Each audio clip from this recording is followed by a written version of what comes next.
Halo semuanya, di video kali ini Koko balik lagi akan membahas 5 soal per hari materi Fisika UTBK SBMPTN. Sebelum kita mulai, bagi kalian semua yang mungkin belum sempat nonton bagian pertama sampai ke-6, karena video kali ini adalah bagian yang ke-7, kalian bisa klik link yang ada di description. Dan jika menurut kalian video pembahasan ini bisa dimengerti dan bermanfaat, jangan lupa untuk like dan share video ini ke teman-teman kalian yang membutuhkan. Dan jangan lupa juga untuk subscribe channel YouTube Koko. Kalian bisa nyalakan tombol notification-nya sehingga kalian bisa terus dapat update ketika Koko mengupload video pembahasan yang lainnya. Kita langsung aja kerjain soal yang pertama, dan soal ini seperti biasa Koko sudah tunjukkan di video Koko yang sebelumnya. Di soal ini dia bilang sebuah elektron, ini info penting, bergerak ke arah sumbu X positif, memasuki daerah yang memiliki medan listrik sebesar E ke arah sumbu Z positif. Jadi medan listriknya ini memiliki arah ke sumbu Z positif. Agar elektron tadi tetap bergerak lurus dan tidak terbelokkan, maka di daerah tadi ditambahkan dengan medan magnet yang berarah kemana? Itu pertanyaan soal ini. Nah, untuk soal seperti ini, kita akan ambil acuan untuk arah sumbu X, sumbu Z, dan sumbu Y terlebih dahulu. Karena di soal ini dia nggak state, atau dia nggak bilang X itu ke kanan kah? Karena X itu nggak harus ke kanan ya, X itu boleh aja kita asumsikan ke atas, itu nggak ada masalah sama sekali. Jadi supaya nggak membingungkan, Koko akan ambil asumsi atau acuan sumbu X positif itu ke kanan, sumbu Y positif itu ke atas. Ini adalah dua sumbu yang biasa kita gunakan. Dan sumbu Z positif itu ke arah luar. Ini ke luar bidang kertas. Jadi Z positif ini ke luar kertas. Keluar kertas ini biasanya kita bisa gambarkan dengan simbol titik atau dot. Itulah sumbu Z positifnya. Nah, sekarang kita akan mulai menggambar sebuah elektron. Ingat-ingat, elektron itu muatannya negatif. Ini info penting. Karena kalau kalian menganggap elektron itu muatannya positif, nanti arahnya bisa jadi salah. Jadi kita punya elektron. Elektronnya ini negatif. Elektronnya bergerak ke arah sumbu X positif, berarti elektron bergerak ke arah sebelah kanan. Kalau Koko gambar di sini, inilah arah gerak elektron ke sebelah kanan. Kemudian elektron ini akan memasuki daerah yang ada medan listrik. Medan listriknya itu keluar bidang kertas. Inilah arah medan listriknya. Kalau medan listriknya keluar bidang kertas, ingat-ingat arah medan listrik itu dari positif ke negatif. Artinya di belakang sini, ini adalah potensial positif. Dan di depan sini adalah potensial negatif. Sehingga arah medan listriknya nanti keluar bidang kertas atau ke arah sumbu Z positif. Jadi di belakang sini ada potensial positif, di depan sini ada potensial negatif. Nah, ketika di belakang potensial positif dan di depan potensial negatif, elektron akan cenderung berbelok ke arah belakang. Karena elektron muatannya negatif. Negatif itu akan ditarik oleh potensial positif. Nah, karena elektronnya akan cenderung bergerak ke belakang, maka elektron ini akan memiliki gaya listrik yang arahnya ke dalam bidang kertas. Jadi kalau medan listriknya keluar, elektron akan merasakan gaya ke dalam. Kalau ini proton atau positif, dia akan merasakan gaya yang searah dengan medan listrik. Jadi kalau Koko lengkapi gambarnya di sini, elektron ini akan merasakan gaya listrik ke belakang sini. Ini gaya listrik. Kita kasih nama Fa. Gaya listrik. Artinya elektron ini pasti akan berbelok ke dalam bidang kertas. Kalau hanya ada medan listrik aja. Nah, kita ingin elektron itu tetap bergerak lurus, tidak terbelokkan. Kita ingin elektron itu tetap jalannya lurus seperti ini. Artinya harus ada satu gaya lagi yang menyeimbangkan gaya listrik tersebut. Dan gaya satu lagi sudah pasti gaya magnet, karena kita akan berikan medan magnet.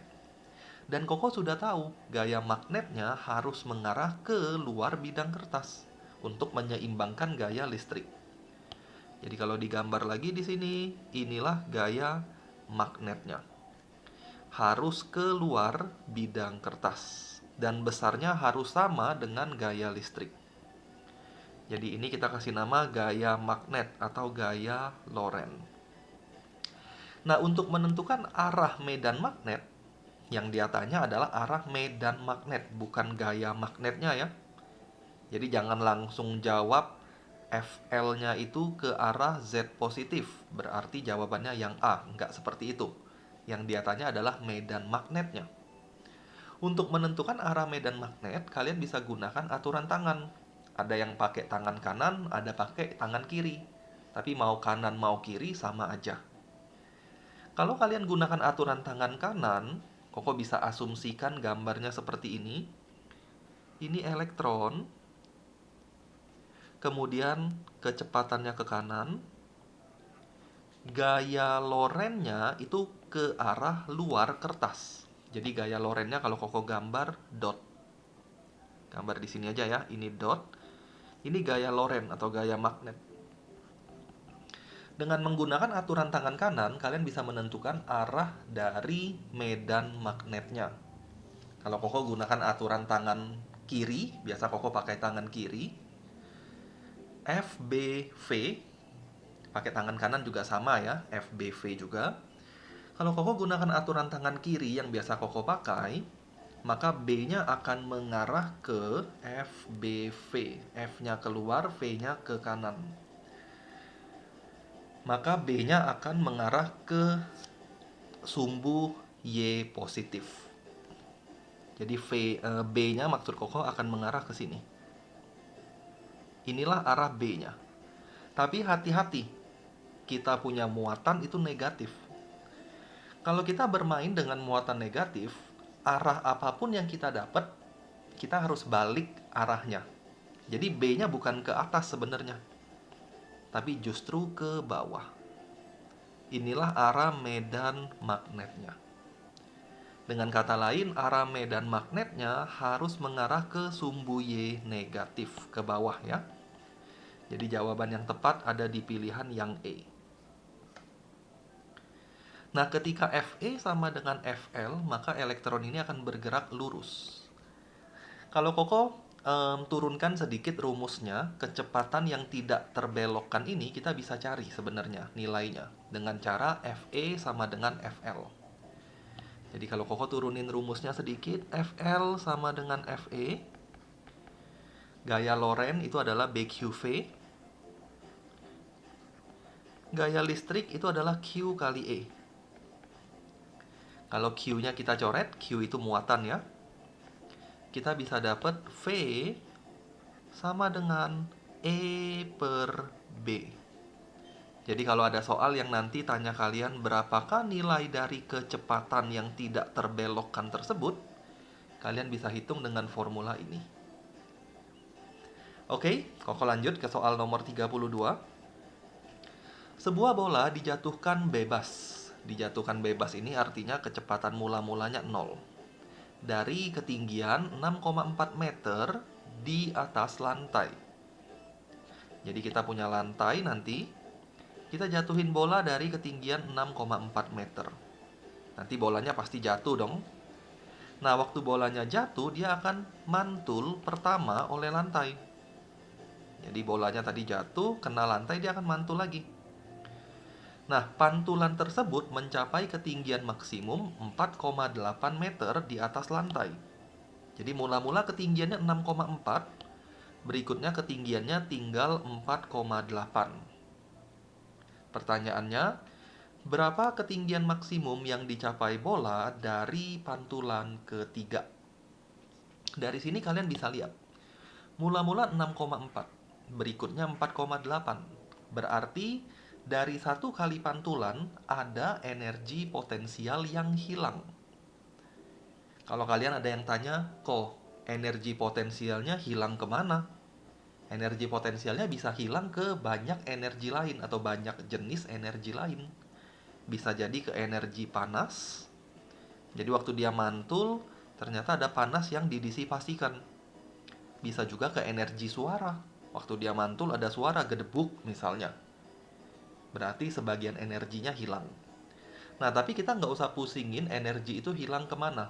Yang Koko pengen hitung adalah dari satu kali pantulan berapa besar energi yang hilang. Nanti besar energi yang hilang ini akan kita gunakan untuk mencari ketinggian dari pantulan yang ketiga. Jadi Koko tulisnya gini dulu. Mula-mula energi potensialnya, ini mula-mula ya. Energi potensialnya adalah MGH. Rumus energi potensial kan MGH. Potensial gravitasi atau gravitational potential energy, rumusnya MGH. Mula-mula potensial energinya adalah Mg kali 6,4. G-nya 10, jadi kita dapat 64 M. Itu potensial mula-mulanya. 64 M. Setelah mantul pertama, satu kali pantulan, potensial energinya akan berubah menjadi dengan rumus yang sama ya, MGH. G-nya 10, H-nya 4,8. Kita dapat potensial energinya adalah 48 M. Setelah pantulan pertama. Berarti dari sini kita bisa menghitung rasio dari energi potensial setelah satu kali mantul dan energi potensial mula-mula. Ini Koko kasih nama GPE1 aja.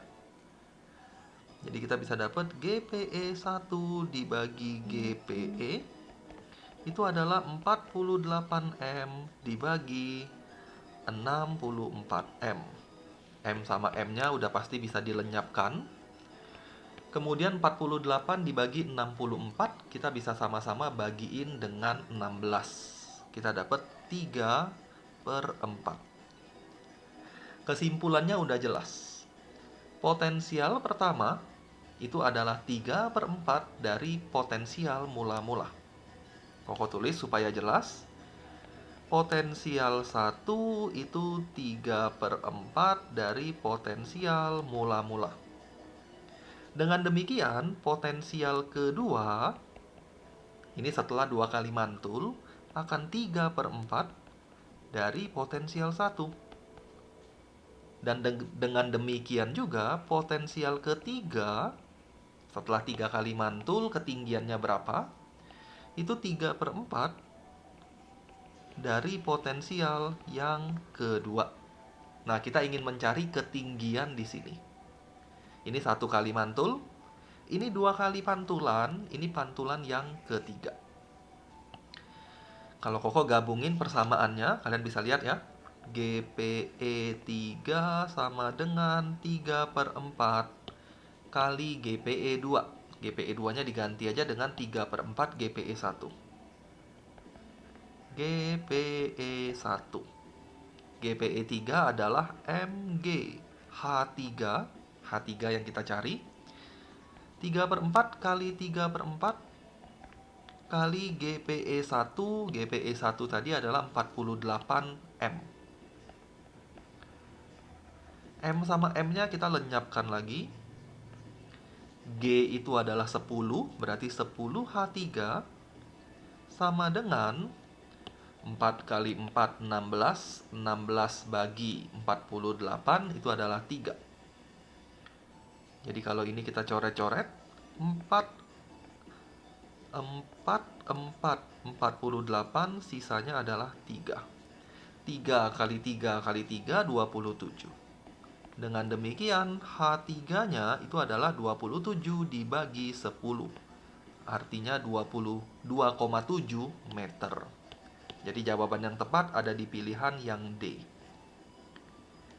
Kita lanjutin lagi ke soal nomor 3.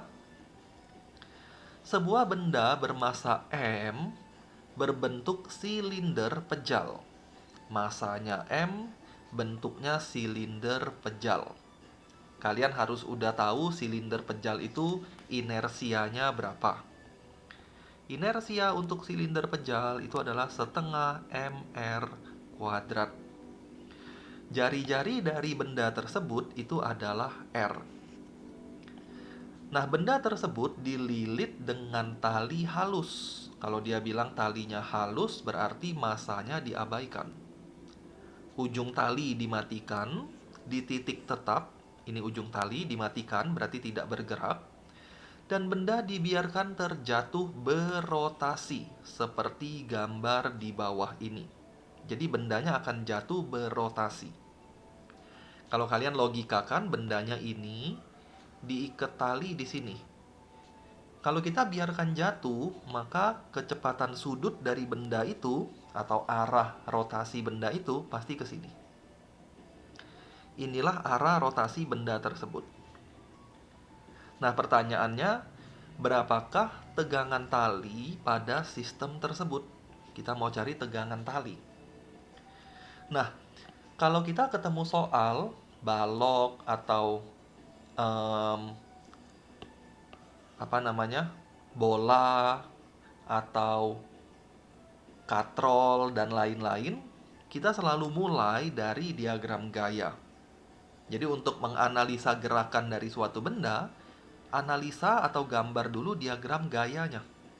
Untuk benda ini, Koko sudah tahu ada dua gaya yang bekerja. Satu adalah gaya berat, karena masanya M, percepatan gravitasi G, maka gaya beratnya adalah mg. Kemudian karena ada tali di sini, maka akan ada tegangan tali. Tegangan tali selalu digambar bolak-balik. Tegangan tali. Nah, benda ini akan mengalami dua jenis gerakan. Satu, dia akan bertranslasi, dia akan turun ke bawah nih. Satu lagi, dia akan berotasi.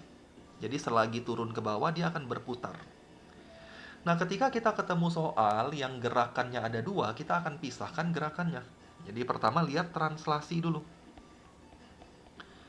Untuk gerak translasi, sigma F-nya itu adalah M dikali A. Ini gerak translasi. Nah, dari gerak translasi, kalian bisa lihat ada dua gaya yang bekerja di objek kita. Satu mg, satu T ke atas. Dan benda ini akan bergerak ke arah bawah. Dengan demikian, gaya yang mengarah ke bawah yang positif. Jadi sigma F-nya adalah mg min T. Sama dengan M dikali A. mg min T sama dengan M dikali A.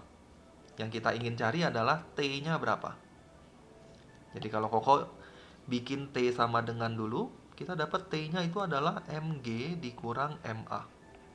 Kita nggak bisa ngapa-ngapain dari sini, maka langkah kedua adalah kita tinjau gerak rotasinya dia. Untuk gerak rotasi, sigma torsi, bukan sigma F lagi, sama dengan inersia dikali alfa atau percepatan sudut.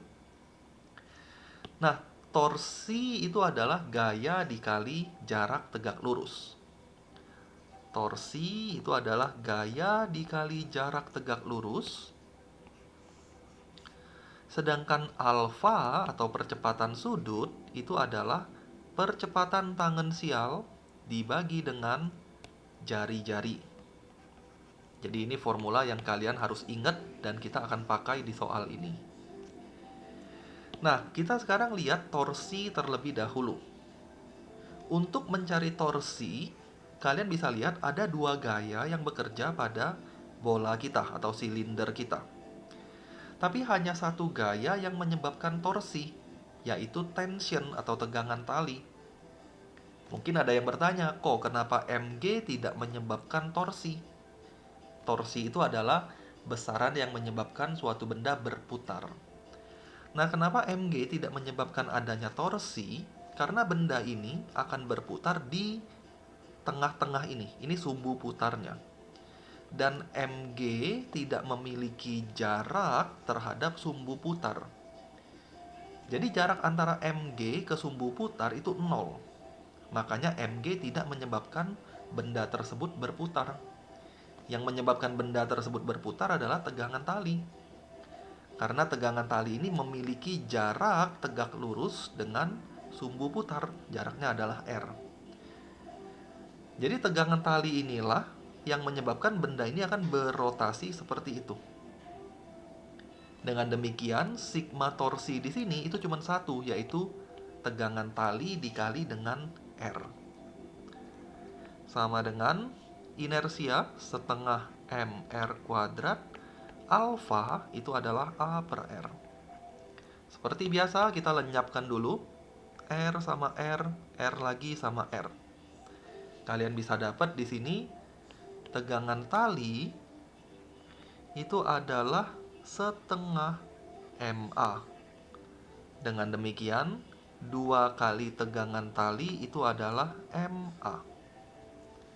Substitusi ke persamaan di atas, MA-nya boleh diganti menjadi 2 kali tegangan tali. Kalian akan dapat T sama dengan mg dikurang 2T. 3T sama dengan mg, maka T-nya adalah mg per 3. Selesai sudah pertanyaan yang ketiga. Kita lanjutin lagi ke persamaan keempat. Dan seperti biasa, Koko akan tutup di persamaan kelima plus 1 soal untuk kalian jadikan materi latihan. Soal keempat.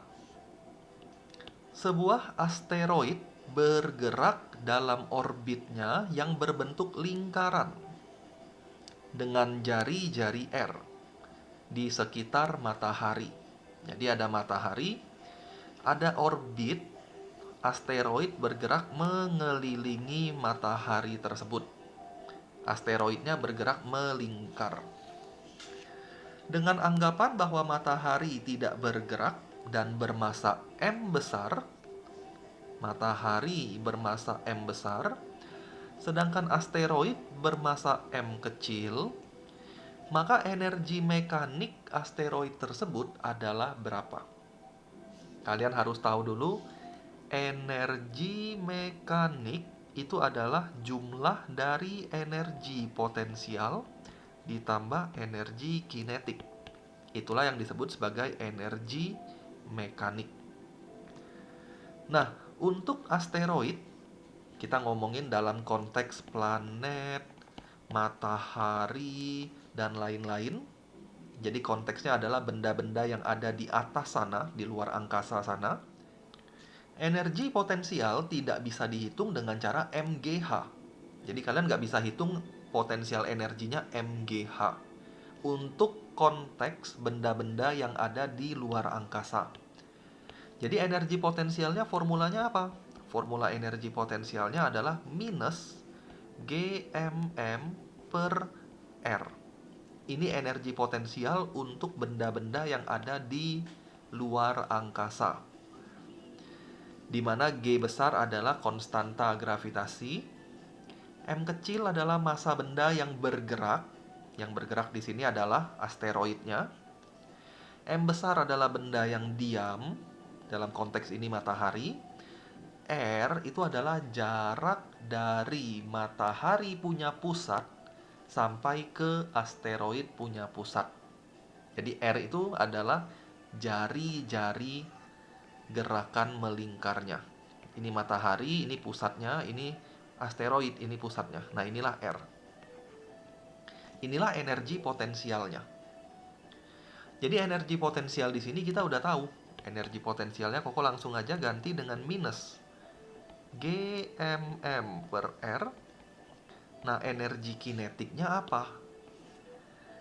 Bagi beberapa dari kalian mungkin hafal nih formula dari energi kinetik untuk benda-benda di luar angkasa. Tapi kalau nggak hafal, energi kinetik tetap bisa dihitung dengan cara setengah mv kuadrat. Masanya massa asteroid ya, karena kita ingin mencari energi mekanik dari asteroid. Jadi M di sini adalah massa asteroid. Nah, kecepatannya apa? Koko akan turunkan sedikit rumus untuk mencari kecepatan tangensial atau kecepatan linear dari benda-benda yang ada di luar angkasa. Benda-benda seperti asteroid, satelit, dan lain-lain. Untuk asteroid ini contohnya, kalau kita gambar ilustrasinya, misalnya ini bumi. Misalnya ini bumi ya. Kemudian ini asteroidnya. Asteroid ini punya massa M kecil, bumi punya massa M besar. Mereka terpisah sejauh jarak R. Nah, asteroid ini akan merasakan gaya tarik-menarik dengan bumi. Besar gayanya adalah GMM per R kuadrat. Jadi asteroid mengalami gaya tarik-menarik. GMM per R kuadrat. Nah, gaya tarik-menarik inilah yang menyebabkan asteroid bisa bergerak melingkar. Lintasannya kan lingkaran nih. Jadi asteroid ini nanti akan mengitari matahari. Karena dia bergerak melingkar, maka sigma gayanya akan sama dengan gaya sentripetal, mv kuadrat per R. Nah, sigma gaya yang dirasakan oleh asteroid cuma satu, yaitu GMM per R kuadrat. GMM per R kuadrat sama dengan mv kuadrat per R. Kalau dicoret, masanya buang 1, R-nya buang 1, kalian bisa ketemu kecepatan kuadrat, yaitu GM per R. Nah, beberapa mungkin hafalin rumus ini. Boleh dihafalin atau enggak, ya udah pasti boleh ya. Tapi kalau lupa, kalian harus bisa turunkan juga. Jadi nggak ada alasan nanti kalau ketemu soal bilang lupa rumus. Tetap harus dicari. Nah, kita tinggal ganti aja. Kecepatan linearnya kita udah tahu, tinggal disubstitusi ke sana. Koko akan dapat minus GMM per R tambah setengah M, V kuadratnya diganti aja. Kali GM per R. R-nya R kecil ya. Ini Koko salah tulis simbol R. R-nya R kecil. Nah, kalau dihitung kalian akan dapat minus GMM per R tambah setengah GMM per R. Dengan kata lain, kalau kalian hitung min 1 tambah setengah, hasilnya udah pasti min setengah GMM per R. Jadi jawabannya ada di pilihan yang B. Kita lanjutin ke satu soal terakhir. Dua buah konduktor A dan B terbuat dari bahan yang sama. Jadi konduktor ini bahannya sama. Dengan panjang keduanya juga sama. Panjangnya juga sama. Konduktor A merupakan kawat padat. Konduktor A itu kawat padat dengan diameter tampang lintang 1 meter. Jadi diameternya gede nih, 1 meter. Jadi kita punya kawat A, ini padat.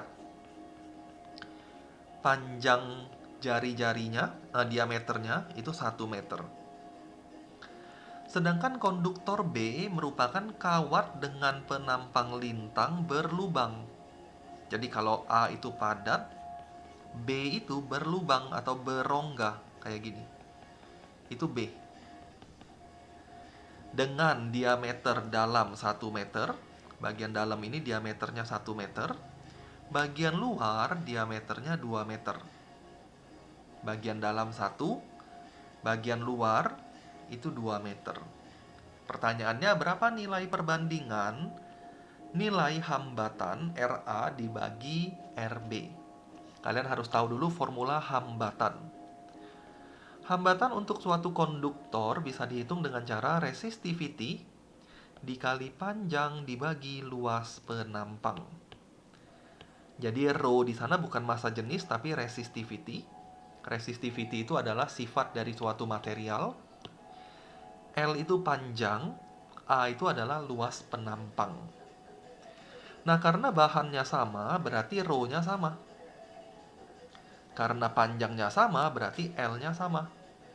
Jadi yang membedakan antara RA dan RB itu hanya dia punya area. Kalau Koko tulis, kita ingin mencari RA dibagi RB, Masukin dulu rumusnya, rho L per area A dibagi rho L per area B.